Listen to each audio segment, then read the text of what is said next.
প্রথম প্রশ্ন, মানুষ মানুষের সাথে করা পাপ বা জুলুম কিভাবে মাপ চাবে? যেহেতু আমরা জানি মাপ করার ক্ষমতা শুধুমাত্র আল্লাহ তাআলার। কেউ যদি কারোর প্রতি জুলুম করেন, অবিচার করেন, অন্যায় করেন, তাহলে তার কাছে মাপ চাইতে হবে কি হবে না? নবী করিম সাল্লাল্লাহু আলাইহি সাল্লাম বলেছেন, সেদিন আসার আগে নিজেদের মধ্যকার বিবাদ, দেনা পাওনা, কারোর অধিকার নষ্ট করে থাকলে সেটা আদায় করে নাও, যেদিন কেউ কাউকে কোনো ব্যাপারে ছাড় দিবে এবং যেদিন পুঙ্খানুপুঙ্খ রূপে সবকিছুর বিচার হবে, তার আগে আগে কাউকে বেশি ধমক দিয়ে ফেলেছ, জুলুম করে ফেলেছ, অন্যায় করে ফেলেছ, কারোর হক মেরেছ, তাহলে এটা এখনো নিষ্পত্তি করে ফেলো। তোমার নাকের ডগা নিঃশ্বাস আছে, মৃত্যু হয়ে গেলে এই সুযোগ তোমার আর হাতছাড়া হয়ে যাবে। বিধায় মানুষের কাছে মানুষের মাপ চেয়ে নিতে হবে। প্রশ্নকর্তা বলেছেন মাফ করার মালিক তো একমাত্র আল্লাহ তাআলা, তাহলে মানুষের কাছে মাপ চাইবে কেন? এটা অন্তঃসার শূন্য কথা, সঠিক কথা নয়। কারণ আল্লাহ তাআলার যে হক, সেটা নষ্ট করলে সেটা মাফের ক্ষমতা একমাত্র আল্লাহর, কিন্তু বান্দার হক যখন আপনি নষ্ট করবেন সেটা বান্দার কাছেই মাপ চাইতে হবে। স্বয়ং আল্লাহ তাআলা নিজে ওটা মাফ করবেনও না। মুসনাদ আহমদে হাদিসে আসছে, নবী সাল্লাল্লাহু আলাইহি সাল্লাম বলেছেন, আদ-দাওয়াবিনু ইনদাল্লাহি সালাসা, কিয়ামতের দিন আল্লাহর কাছে 3 ধরনের মামলা উঠবে। কয় ধরনের মামলা উঠবে? 3 ধরনের। এক ধরনের মামলা হলো, বান্দা যদি শিরকের অপরাধ করে যায়, আল্লাহ রাব্বুল আলামিন সরাসরি ওই ব্যক্তির জাহান্নামের ফয়সালা করবেন। অনন্তকাল সে জাহান্নামে থাকবে, শিরক করে, বড় শিরক করে মুশরিক হয়ে দুনিয়া থেকে গেছে, তওবা ছাড়া মারা গেছে, তার মামলার কোনো শুনানিই নেই, সোজা জাহান্নাম অনন্তকালের জন্য। এটা এক ধরনের অপরাধ। দ্বিতীয় যে অপরাধের বিচার কিয়ামতে আল্লাহ করবেন, সেটা হলো আল্লাহর হক সংশ্লিষ্ট। কারোর নামাজের ত্রুটি আছে, কারোর রোজায় ত্রুটি ছিল, কারোর তেলাওয়াতে ত্রুটি ছিল, কেউ কোরআনের হক আদায়ে ত্রুটি করেছে। এই অপরাধগুলোর শাস্তি যেমন হতে পারে, আল্লাহ তাআলা চাইলে কাউকে ক্ষমাও করতে পারেন, যেহেতু এটা আল্লাহর হক নষ্ট করেছে সে। তৃতীয়ত যে অপরাধের বিচার আখিরাতে হবে, সেটি হলো মানুষের হক নষ্টের বিচার। আপনি কাউকে গালি দিয়েছেন, একজন রিকশাওয়ালার রিকশায় উঠেছেন, 2 কথা থেকে 3 কথা হয়ে গেছে, গায়ের জোর দেখিয়ে চলে আসছেন, ভাড়ার টাকাটাও দেন নাই, একটা চড় কষে দিয়ে এসেছেন। বেচারা দুর্বল, কিছু বলতে পারে নাই। কাজের লোকটাকে ভালো মন্দ শুনিয়ে দিয়েছেন, অন্যায়ভাবে, তার ভুল ছিল না তাও করেছেন, সীমা লঙ্ঘন করেছেন, তার কাছে মাপ চান নাই এবং এটা নিষ্পত্তি করেন নাই।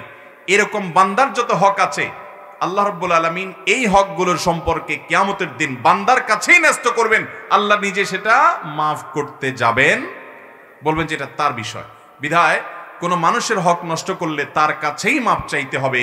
এটা আল্লাহর কাছে মাপ চাইলেই মাপ হবে এমন নয়, বরং বান্দার কাছে মাপ চাইবেন, পাশাপাশি আল্লাহর কাছেও মাপ চাইবেন। কারণ বান্দার হক নষ্ট করাটা এটা আল্লাহর হক নষ্ট করারও শামিল। আল্লাহ নিষেধ করেছেন বান্দার হক নষ্ট করতে, বিধায় আল্লাহর কাছেও মাপ চাইবেন আর ওই মানুষের কাছ থেকেও মাপ চেয়ে নিতে। হ্যাঁ, কিছু মানুষ আছে যারা বান্দার হক নষ্ট করেছেন, কিন্তু আল্লাহকে এত সন্তুষ্ট করতে পেরেছেন যে কিয়ামতের ময়দানে আল্লাহ তাআলা ওই পাওনাদারকে খুশি করে এই ব্যক্তিকে জান্নাতে দিবেন, কিন্তু ওই পাওনাদারের কাছ থেকে নিষ্পত্তি আল্লাহ করায় নেবেন, আল্লাহ নিজে সেটা মাফ করবেন। বান্দার হক এত জঘন্য বিষয় ভাই। আপনি কোনো মানুষের 10টা টাকা মেরেছেন, আপনি কোনো অফিসে কর্মরত ছিলেন, আপনি ঘুষ খেয়ে খেয়ে কাজ করেছেন, মানুষের অধিকার নষ্ট করেছেন, মানুষের টাকা খেয়েছেন অন্যায় ভেবে। আপনি কোনো দোকানে, কোনো কোম্পানিতে চাকরি করেছেন, কোম্পানির টাকা পয়সা চুরি করে খেয়েছেন। এগুলো যদি দুনিয়াতে ফেরত না দেন অথবা মাপ চেয়ে না যান, তো কিয়ামতের ময়দানে আমলের পাহাড় মাথা নিয়ে যাবেন। নবী সাল্লাল্লাহু আলাইহি সাল্লামের হাদিস বলছে আপনি ভিখারি হয়ে যাবেন। তিনি বলেছেন, আতাদরুনা মানিল মুফলিস, তোমরা কি জানো সবচেয়ে বড় ভিখারি কে? সাহাবীরা বললেন, ইয়া রাসূলুল্লাহ, আল মুফলিসু ফিনা মাল্লা দিনার আল্লাহু ওয়ালা দিরহামা, যার কোনো টাকা পয়সা নেই তাকেই তো আমরা ভিখারি জানি। নবী সাল্লাল্লাহু আলাইহি সাল্লাম বললেন, আরে সেই ভিখারি আসল ভিখারি না। আসল ভিখারি হলো সে যে দুনিয়াতে অনেক হজ উমরা করে গেছে, অনেক কোরআন খতম দিছে, অনেক তারাবি তেলাওয়াত করেছে, অনেক জিকির আজকার করেছে, অনেক নামাজ কালাম পড়েছে, অনেক দান সাদাকা করেছে, অনেক নফল রোজা রেখেছে, অনেক ওয়াজ মাহফিল করেছে, অনেক মানুষের উপকার করেছে, অনেক আমল করে সওয়াবের পাহাড় মাথায় নিয়ে গেছে, মুছে তাও দিতে দিতে গেছে যে জান্নাত আমার ঠেকায়, কে এত আমল করে গেছি, আমি হাজী সাহেব গাজী সাহেব হয়ে গেছি। আল্লাহ তাআলার দরবারে কিয়ামতের ময়দানে যখন যাবে, তার পাওনাদাররা সব তাকে ঘিরে ফেলবে। দুনিয়াতে ওই ছোটবেলায় যৌবনকালে স্কুলে কলেজে পড়ার সময় 3-4 বন্ধু মিলে কোন চা দোকানদারকে মেরেছে, কোন রিকশাওয়ালার প্রতি অজুলুম করেছে, কোন দুর্বল মানুষের প্রতি অবিচার করেছে, কোন পথচারীর প্রতি গালিগালাজ করেছে, কোন মেয়েকে টিজ করে কষ্ট দিয়েছে, কোন মেয়ের প্রতি নোংরা কথাবার্তা ছুড়ে দিয়েছে, ফেসবুকে, অনলাইনে, অফলাইনে মানুষের যে অধিকারগুলো নষ্ট করেছে, সকল অধিকার নষ্ট যাদের করেছে সেই পাওনাদাররা সব সেদিন হাজির হয়ে আল্লাহর দরবারে বলে, আল্লাহ এই লোক অনেক লম্বা লম্বা আমল করে বিশাল সওয়াবের পাহাড় নিয়ে এসছে, কিন্তু এই লোকটা আমাকে একদিন একটা গালি দিয়েছিল, আমার কোনো দোষ ছিল না, সে অনেক ক্ষমতাবান ছিল, পয়সাওয়ালার ছেলে ছিল, 4-5 বন্ধু একসাথে ছিল, আমি ভয়ে কিছু বলতে পারি নাই, দুনিয়াতে বিচার পাই নাই, আপনি তো আহকামুল হাকিমিন, আজকে তো সমস্ত বিষয়ের বিচার হবে, আমি আমার এই অন্যায়ের বিচার চাই। আল্লাহ তাআলা তখন ওই বান্দার যে অনেক নেকামল করে গেছে কিন্তু মানুষের হক নষ্ট করেছে, তার আমল থেকে কি সওয়াব দিয়ে দিবেন। এরপরে আরেকজন পাওনাদার একটা নিষ্পত্তি করবেন। এভাবে করতে করতে তার সওয়াব যেগুলো সে করে গেছে কষ্ট করে, রাত জেগে ইবাদত বন্দেগী করেছে, এগুলো দিয়ে দিয়ে পাওনাদারদের পাওনা নিষ্পত্তি করার পর তার কোনো সওয়াব নেই, এখন সে সওয়াব শূন্য হয়ে গেছে। অথচ পাওনাদার তখনও শেষ হয় নাই, এবার পাওনাদারদের পাপের বোঝা তার অপরাধের মাত্রা অনুপাতে তার মাথায় দিয়ে আল্লাহ তাআলা তার মাথা থেকে সকল দায় যখন মুক্ত করবেন, সকল দেনা যখন পরিশোধ করবেন, সকল মামলা যখন নিষ্পত্তি করবেন, সকল পাওনাদারকে যখন বিদায় দিবেন, ততক্ষণে তার আমল এবং সওয়াবের সব তো শেষ, উল্টা বরং পাপের বোঝা তার মাথার উপরে বিশাল পড়ে আছে, বাধ্য হয়ে সে জাহান্নামে নিক্ষিপ্ত হবে। নবী সাল্লাল্লাহু আলাইহি সাল্লাম বলেছেন, এর চাইতে বড় ভিখারি, এর চাইতে বড় অভাবী, এর চাইতে বড় রিক্ত, এর চাইতে বড় রিক্তহস্ত, এর চাইতে বড় দুর্দশাগ্রস্ত এবং কপাল পোড়া এবং দুর্ভাগা আল্লাহর সৃষ্টি জগতে আর কেউ হবে। সেই পরিস্থিতি থেকে যদি বাঁচতে চাই তাহলে দুনিয়াতে মানুষের অধিকারের পরে সচেতন থাকতে হবে। কারোর প্রতি অন্যায় হয়েছে দুনিয়াতে মাপ চেয়ে ফেলতে হবে। বাবার সামনে জোরে কথা বলে ফেলেছি, পা জড়িয়ে তাকে জড়িয়ে চোখের পানি ফেলে দুনিয়াতে মাপ চেয়ে নিতে হবে, বাবা মাফ করে দেন। কোনো কারোর প্রতি দুর্বলের প্রতি অত্যাচার হয়ে গেছে, তার কাছে মাপ চেয়ে নিতে হবে চোখের পানি ফেলে, ভাই আপনি আল্লাহর জন্য আমাকে মাফ করে দেন। কারণ হক নষ্ট করেছি, তার হক তাকে পরিশোধ করে দিতে হবে। আল্লাহ আমাদের সবাইকে দায়িত্বশীল আচরণ করার তৌফিক দান করো, চেষ্টা করবো তো সবাই ইনশাআল্লাহ। এরপরে প্রশ্ন হলো, মসজিদে যদি বুঝি নাই কি লিখছেন, মসজিদের জমি যদি মসজিদের নামে দলিল না থাকে তাহলে সেই মসজিদে জুমার নামাজ পড়া যাবে কিনা? জমিওয়ালা কেউ যদি রাগের ছলে বলে এখানে কি জন্য আসিস, তাহলে ওই মসজিদে ওইটা কতটুকু প্রযোজ্য? প্রথম কথা হলো যে, আপনি বসেন, বারবার উঠাউঠি করেন না। প্রথম কথা হলো যে মসজিদে নামাজ বিশুদ্ধ হওয়ার জন্য ওই জমির মালিক তিনি সন্তুষ্ট চিত্তে মসজিদে দান করলেন, এটাই যথেষ্ট। কেউ মসজিদের জায়গা দান করেছেন, মুখে দান করেছেন যে এটা আমি মসজিদের জন্য দিলাম, এটার ভিত্তিতে সেখানে নামাজ পড়লে নামাজ হয়ে যাবে। লিখিতভাবে ওয়াকফ করা হয় নাই, তারপরও সেখানে নামাজ হয়ে যাবে, যদিও লিখিতভাবে ওয়াকফ করাটাই উচিত এবং কর্তব্য, সেটা না করলেও নামাজ সেখানে পড়লে আদায় হয়ে যাবে। এখন কথা হলো, অনেক ছোট লোক মসজিদের জমিদাতা আছে, নিজেকে মোতাওয়াল্লি দাবি করে, চুলের থেকে চুন থেকে নুন খসলে সে অনেক মুসল্লিকে খোঁটা দেয় যে আমার মসজিদে কেন আসিস না, আমার মসজিদ আমি করেছি। তো এই ছোট লোকই কথার কারণে সেখানে নামাজ পড়লে আপনার নামাজে কোনো অসুবিধা হবে না, কিন্তু সে এই ছোট লোকই আচরণ করার মাধ্যমে মসজিদের জায়গা দান করে যে সওয়াব পাওয়ার কথা ছিল সেখানে সওয়াবের পরিবর্তে বরং গুনাহ হতে পারে, অর্থাৎ শাস্তির মুখোমুখি হতে পারে সে, যে সে মানুষ আল্লাহর রাস্তায় দান করে সে আবার খোঁটা দিয়েছে মানুষকে। কোন জায়গা যখন মসজিদকে দান করে দিবেন তখন ওটার মালিক কে? আমাদের দেশে অনেক মসজিদ কমিটির লোকেরা একটা বড় ভুল করে, সেটা কি? সেটা হলো, মসজিদে ধরেন কমিটির সভাপতি সাহেব, সেক্রেটারি সাহেব, ক্যাশিয়ার সাহেব, মেম্বার সাহেব উনি অনেক টাকা দিলেন, 2 লাখ, 5 লাখ, 10 লাখ, বা মাসে মাসে উনি 50,000, 20,000 করে টাকা দেন, ওনার টাকা থেকে ইমাম মুয়াজ্জিনের বেতনও হয়। তখন উনি মনে করেন এই ইমাম মুয়াজ্জিনেরা বোধহয় ওনার চাকর, কারণ ওনার টাকা দিয়ে বেতন হয়, ওনার টাকা দিয়ে যেহেতু তারা চলে বা বেতন পায়, এই জন্য উনি মনে করেন যে তাহলে লোকগুলো আমার অধীনস্থ। অথচ এটা স্পষ্ট ভুল। কেন? কারণ আপনি যদি মসজিদে 10 টাকাও দান করেন বা 10 কোটি টাকাও দান করেন বা জমি দান করেন, এই দানটা মূলত আপনি কাকে করেছেন? এটা দিয়েছেন কাকে? আপনি আল্লাহর জন্য দিয়েছেন। তাইলে আপনি দান করার পর এটার মালিক এখন কে? আল্লাহ। এরপর আল্লাহর তরফ থেকে আল্লাহর ঘরের প্রতিনিধি হয়ে, আল্লাহর প্রতিনিধি হয়ে মসজিদ কমিটির দায়িত্বশীল লোকেরা তারা এটা তত্ত্বাবধান করে।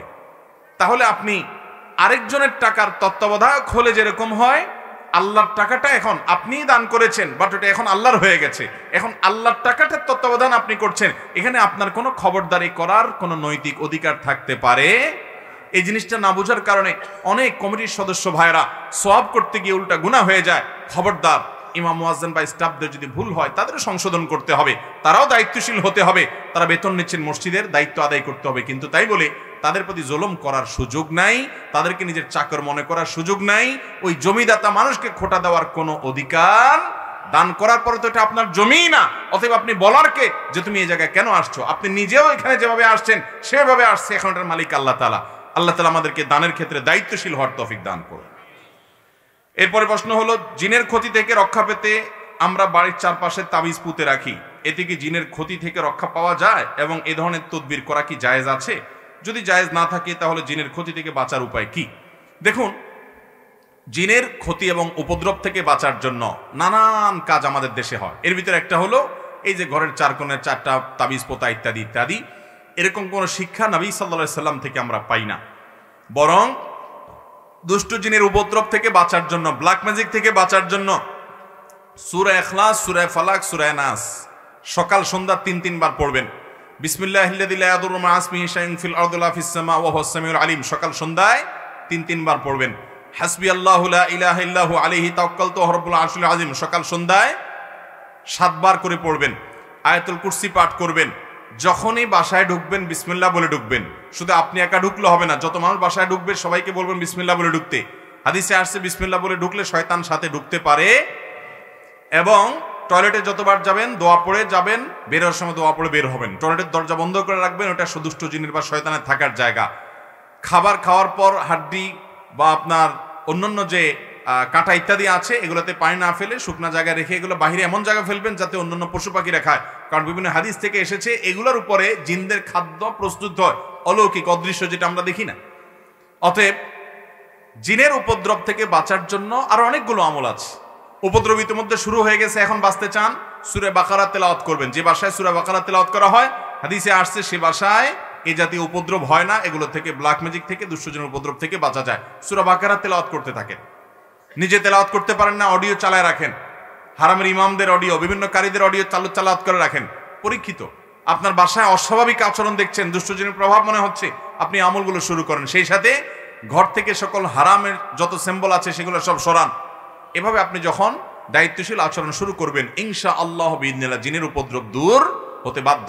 আমরা আজকাল সবকিছু সহজে করতে চাই, জান্নাতে যাওয়ার জন্য আমল করতে কষ্ট হয়। এই জন্য অনেকে এমন কিছু পীর ধরে যে পীর তাকে মিথ্যা আশ্বাস দেয় যে তুমি আমাকে হাদিয়া দোফা টাকা পয়সা দিয়ে দিবা, আমি পার করে দিব। ঠিক একইভাবে আমাদের নবী সাল্লাল্লাহু আলাইহি সাল্লামের কাছে কেউ কোনো সমস্যা নিয়ে গেলে তিনি আমল শিখাই দিতেন। আমরা চিন্তা করি আমল করা তো কষ্টের, তার চাইতে হুজুর একটা তাবিজ লিখা দেখ, বাস কাহিনী খতম। অতএব আমরা আমল করবো তো ইনশাআল্লাহ, সকাল সন্ধ্যার আমলগুলো করবো ইনশাআল্লাহ, তাহলে হেফাজত করবেন। এরপরে প্রশ্ন হলো, জমি বন্ধক রাখা কতটুকু জায়েজ? জমি বন্ধক রাখা জায়েজ আছে, এটা কোনো নাজায়েজ কাজ না। মুশকিল হলো জমি বন্ধকের শরঈ পদ্ধতি আমাদের সমাজে খুব একটা বাস্তবায়িত হয় না। ধরুন আমার কিছু টাকা দরকার, আমার কাছে জমি আছে, আমার এই জমিটা আমি ওনার কাছে বন্ধক রাখলাম, বন্ধক রেখে ওনার থেকে টাকা নিলাম। এটা হলো মূলত ধার নেওয়া। আমি ধার নিয়ে আবার টাকাটা দিতেও পারি, নাও দিতে পারি, টালবাহানা করতে পারি। সেজন্য যাতে এটা করতে না পারি সেজন্য জমির মূল দলিলটা তার কাছে জমা রাখলাম। যদি আমি ঝামেলা করি, এটা জমি বলে কোনো কথা না, একটা মোবাইল ফোন জমা রেখেও টাকা ধার নেওয়া যেতে পারে। যে আমি যদি গড়িমসি করি তাহলে উনি এলাকার মান্যগণ্য মুরব্বী, চেম্বার মেম্বার, এলাকার ইমাম সাহেব, মুরব্বীদের মাধ্যমে বিচার সালিশ করে ওই মোবাইল বিক্রি করে ওই জমি সেটা বিক্রির উদ্যোগ নিয়ে বা যে জিনিস হোক সেটা বিক্রির উদ্যোগ নিয়ে উনি ওনার টাকা আদায় করতে পারে, যাতে কোনো ঝামেলা করতে না পারে। এই বন্ধক এক গ্রান্ট হিসেবে মূলত বন্ধকের এই সিস্টেম ইসলাম দিয়েছে, কোরআনে আল্লাহ তাআলা বলেছেন এটি জায়েজ আছে। কিন্তু মুশকিল হলো আমাদের দেশে কি হয়, আমাদের দেশে হলো আমার জমি ওনার কাছে বন্ধক রেখে টাকা নিলাম, তো উনি টাকাটা কি ফাও ফাও দিবে, এই জন্য উনি আমার জমিটা ভোগ করে যতদিন পর্যন্ত টাকাটা আমি না দিই। এই না সিস্টেম আমাদের দেশে চালু আছে। এই সিস্টেমটা জায়েজ নাই, এই সিস্টেমটা জায়েজ। এখন কথা হলো জায়েজ নাই কেন? জায়েজ নাই এই জন্য যে আপনি হাওলাত দিবেন আল্লাহর কাছে সওয়াব পাওয়ার জন্য, বন্ধক রাখবেন গ্যারান্টি হিসেবে, ব্যাস। কুল্লু কারজিন জাররা নাফআন ফাহুয়া রিবা। আপনি লোন দিয়েছেন, টাকা হাওলাত দিয়েছেন আমাকে, দিয়ে আপনি বিনিময় নিচ্ছেন, আমার জমির ফসল ভোগ করছেন, তো এটা আপনার জন্য কি হবে না? জায়েজ হবে না। সমস্ত উলামা একরামি একমত, এটা জায়েজ নাই। তাহলে এখন কথা হলো যার টাকা দরকার সে তো এরকম নিঃস্বার্থ টাকা দেওয়া মানুষ দুনিয়াতে পাবে না। আজকাল সবাই এত স্বার্থপর, থুতু ফেলতেও চিন্তা করে থুতুটা কোথায় ফেললে আমার স্বার্থ হাসিল হবে, ঠিক না ভাই? ঠিক এরকম স্বার্থান্ধদের সমাজ আজ হয়ে গেছে। তাহলে এখন কি করব? এই ক্ষেত্রে আমাদের যেটা করতে হবে, প্রথমত একটু কৌশলে আমি কাজটা করতে পারি যে ঠিক আছে আমি জমিটাকে ভাড়ায় দিলাম আপনার কাছে, জমি বন্ধক না, আমি কি দিলাম? ইজারা, মানে ভাড়া। ল্যান্ড ভাড়া দেওয়া যেতে পারে যে আমার জমি আপনাকে ভাড়া দিলাম, আমি মাসে 500 টাকা ভাড়া নির্ধারণ করলাম, 1000 টাকা ভাড়া নির্ধারণ করলাম। যতদিন পর্যন্ত আমি এই ভাড়ার চুক্তি ভাঙতে না চাই, অর্থাৎ আপনার টাকা ফেরত না দিই, ভাঙতে না চাই, ততদিন পর্যন্ত ভাড়া বলবৎ থাকবে। আপনি আমাকে 2 লাখ, 4 লাখ, 5 লাখ, 10 লাখ টাকা যেটা দিলেন ওটা হলো ভাড়ার অগ্রিম, তাহলে মাসে মাসে সে ভাড়া থেকে কাটা গেল। বুঝেন নাই কথা? এরপরে যখন আমি টাকাটা ফেরত দিতে চাইবো, ব্যবস্থা হয়ে যাবে, আপনাকে বলবো ভাই আমি আর ভাড়া দেবো না, সামনের মাস থেকে আমার জমি আমি ফেরত নিয়ে নিব। ওকে, তাহলে এবার আপনার টাকা আপনাকে ফেরত দিব, ওই যে ভাড়া বাবদ যে টাকা ধার্য হয়েছে ওইটা কেটে বাকিটা। তাহলে সেক্ষেত্রে আপনি জমি ভোগ করলেন, সেটাও জায়েজ হলো, আর আমার প্রয়োজনও পূরণ হলো। কথা কি বুঝাইতে পারছি? এরপরে প্রশ্ন হলো পোস্ট অফিসে টাকা রাখা জায়েজ আছে কিনা। টাকা পোস্ট অফিসে তো রাখতে পারেন, কিন্তু মুশকিল হলো পোস্ট অফিসে টাকা রাখার যে সিস্টেম আছে সেটা হলো বেশিরভাগ ক্ষেত্রে মানুষ মুনাফার জন্য, সুদের জন্যই টাকা রাখে। ঠিক না ঠিক? পোস্ট অফিসে টাকা রাখতে যায় কেন? সুদের জন্যই রাখে। এখন আপনি যদি পোস্ট অফিসে টাকা রাখার পর সেখানে বছরে বছরে, মাসে মাসে বিভিন্নভাবে আপনাকে সুদ দেয়, তাহলে সেটা অন্য 10টা সুদের মতো হারাম হবে। আল্লাহর জমিনে যত হারাম উপার্জন আছে এর মধ্যে সবচেয়ে ভয়াবহ হারাম উপার্জনের নাম হলো সুদ। আপনি 1 কেজি কুকুরের গোশত, 1 কেজি শুকরের গোশত টাকা দিয়ে কিনে খেলে যতটুকু গুনাহ হবে, আপনি ওই পরিমাণ টাকার সুদের কারবার করে লাভ করলেন, ব্যবসা করলেন, সুদের কারবার করলেন, তার চাইতে গুনাহ বেশি হবে। কারণ সুদের গুনাহটা এমন গুনাহ যার বিরুদ্ধে আল্লাহ যুদ্ধের ঘোষণা করেছেন, যেটা আপনার মায়ের সাথে জেনা করার চাইতে ভয়াবহ। এর চাইতে জঘন্য কোনো হারাম আল্লাহর জমিনে নাই। এই জন্য গোটা পৃথিবী দেখবেন সুদের উপর দাঁড়িয়ে আছে। ওই যে দাজ্জালি দুনিয়া, শয়তান মানুষকে জাহান্নামে নেওয়ার জন্য সবচেয়ে বড় চ্যালেঞ্জ হলো মানুষের সুদ থেকে বাঁচা, ওইটাকে সবার জন্য বাধ্যতামূলক করে দিচ্ছে। আল্লাহ আমাদেরকে বেঁচে থাকার তৌফিক দান করুন। এরপরে প্রশ্ন হলো রাকাত বাকি থাকতে ভুলে সালাম ফিরালে কি করতে হবে। এটা হতে পারে, প্রায় আমাদের হয় যে ধরুন আমার এখনো 2 রাকাত নামাজ বাকি আছে, আমি দ্বিতীয় রাকাতে 4র্থ রাকাত মনে করে সালাম ফিরাই ফেললাম, অথবা ইমাম সাহেবের সাথে বসে আছি, আমার 1 রাকাত পরে এসে যোগ দিছি আমি ইমাম সাহেবের সাথে, তাহলে 1 রাকাত পড়তে হবে আমার, অথচ ইমাম সাহেব সালাম ফিরেছে, আমিও কি করেছি?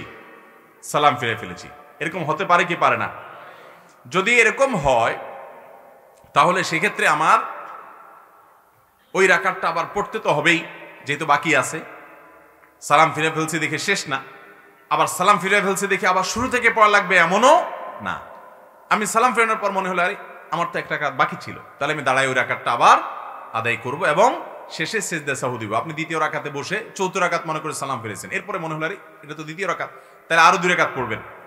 বা 3 রাকাতের নামাজ, ধরুন মাগরিবের নামাজ, আপনি দ্বিতীয় রাকাতে বসে সালাম ফিরে ফেলছেন, এরপর মনে হলো আরে আমি তো 1 রাকাত কম পড়ছি, প্রবল সম্ভাবনা সেটা মনে হলে আপনি দাঁড়িয়ে আরেক রাকাত পড়বেন, পড়ে শেষে কি দিবেন? সেজদা সাহু দিবেন, নামাজ হয়ে যাবে।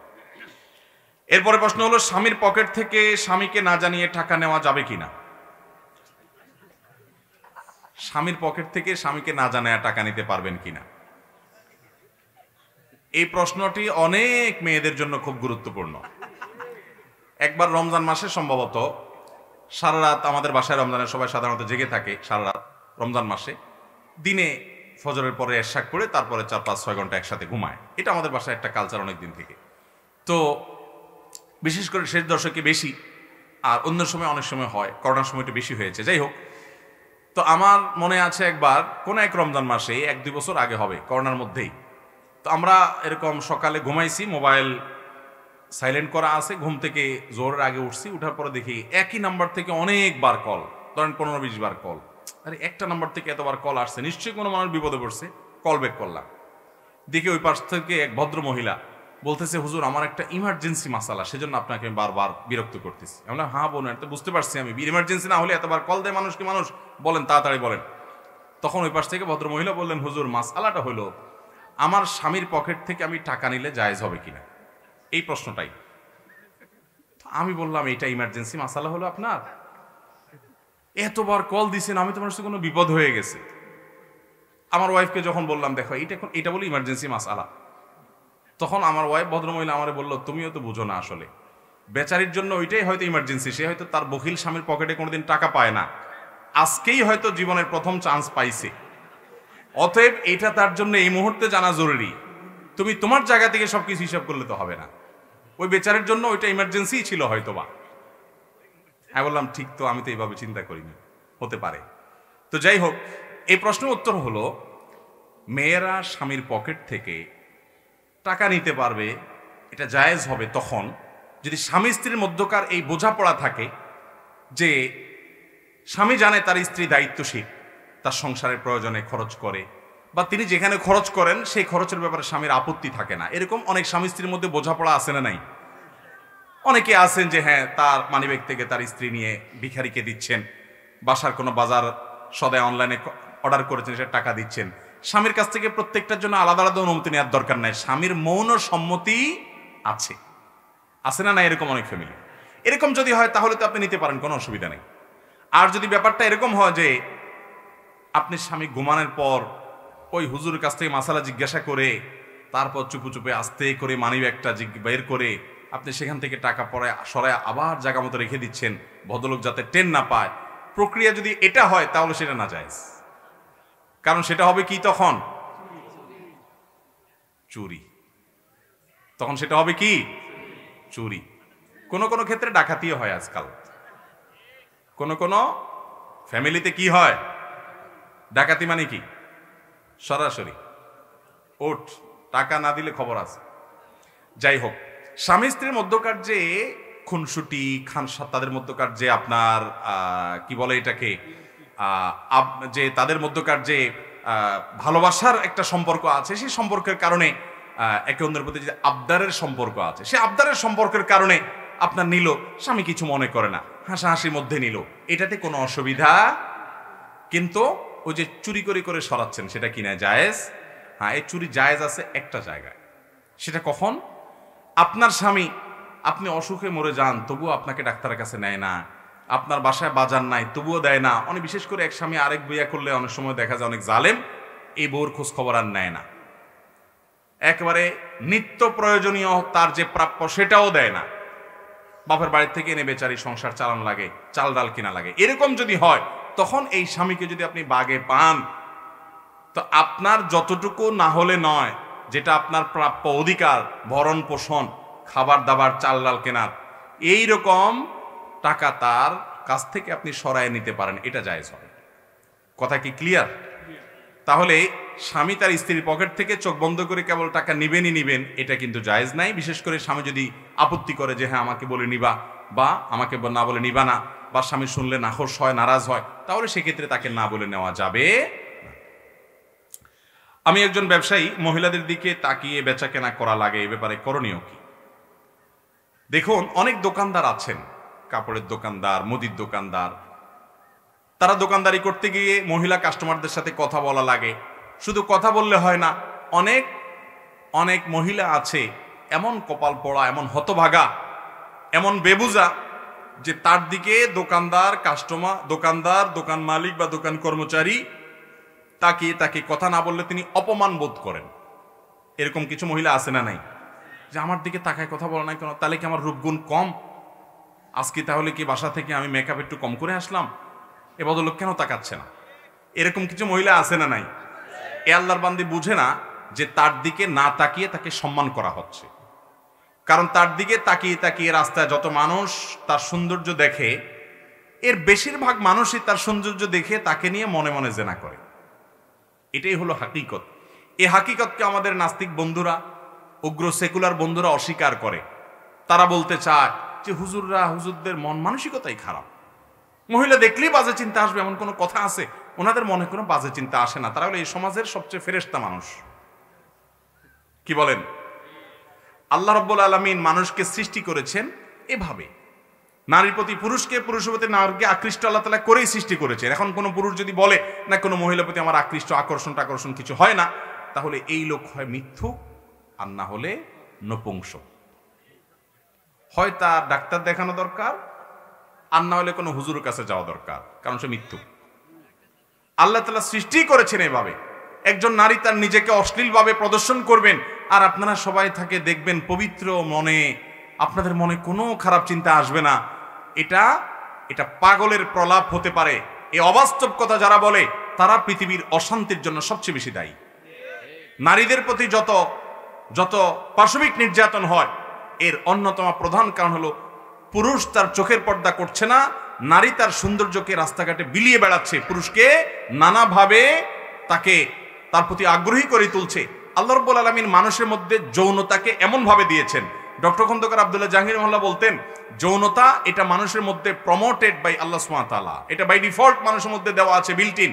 একটা বিশেষ বয়স আসলে যৌন আকাঙ্ক্ষা প্রচন্ড ভাবে জাগ্রত হয়, মানুষ কেন পশুর মধ্যে হয়, আল্লাহ এভাবে দিয়ে রেখেছেন।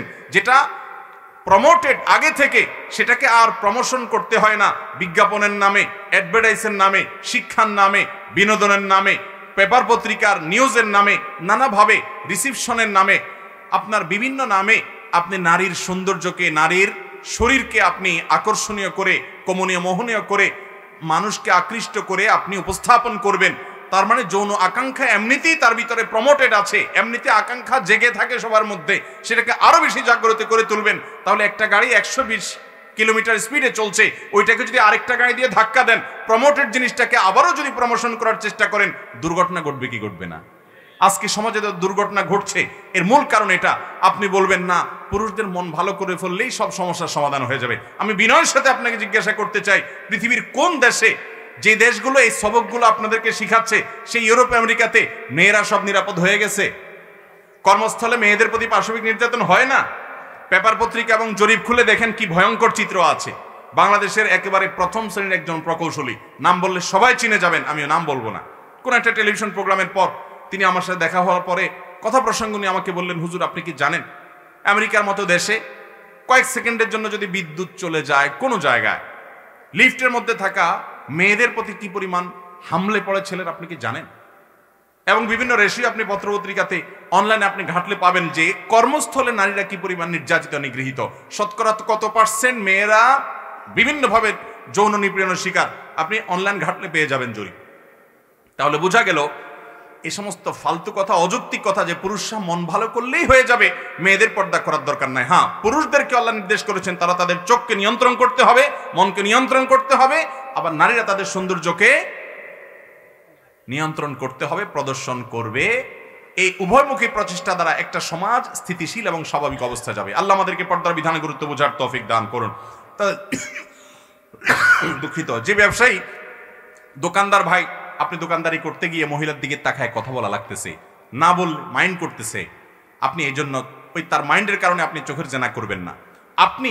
আমি দোকানদার হিসেবে আপনাকে পরামর্শ দিব, আপনি ওই কাস্টমারকে এমন সুন্দরভাবে তার সাথে বিহেভ করবেন যে তার জন্য প্রয়োজনে পরামর্শটা দিবেন যে আপা বা বোন বা মা বা খালা, খালা বলে তো আজকাল মেয়েরা যেতে যাবে, দরকার নাই, আপাই বলেন, যে বোন, যে আপনার জন্য এটা মনে হয় ভালো হবে, এটা এত, এর নিচে আমি পারবো না। আপনার আচার আচরণ দ্বারা বোঝানোর চেষ্টা করেন যে আমি আপনাকে আসলে অবজ্ঞা করছি না বোন, আমি আপনাকে না দেখে, আপনার দিকে তাকিয়ে না থেকে আপনাকে অসম্মান করছি না, আপনার প্রতি সম্মান আমার অন্তরে পরিপূর্ণ মাত্রায় আছে, বাট আপনার দিকে তাকাচ্ছি না, সেটাও আপনার প্রতি সম্মানের অংশ হিসাবে।